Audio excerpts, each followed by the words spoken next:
This is why I think straight guys pretending to be gay for content is not only bad, not only dangerous, but also unfair. Pag-usapan natin. This is bad, dangerous, and unfair for two parties, LGBTQ members and content creators. Pag-usapan muna natin yung LGBTQ.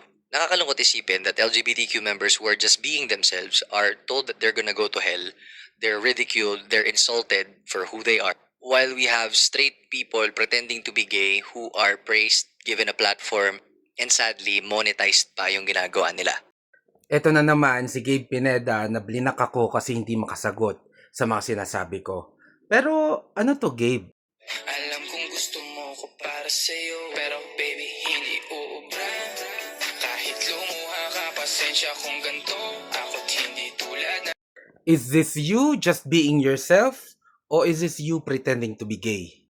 Ang hirap talagang kausap nitong mga camping kano. Kasi halatang halata na yung mga prinsipyo nila, katulad nito ni Gabe Pineda, ay hindi nakabase sa kung ano talaga yung sa tingin nilang tama at mali. Nakabase ito sa kung ano ang mas convenient sa posisyon o sa kung ano ang pinaglalaban nila as of the moment.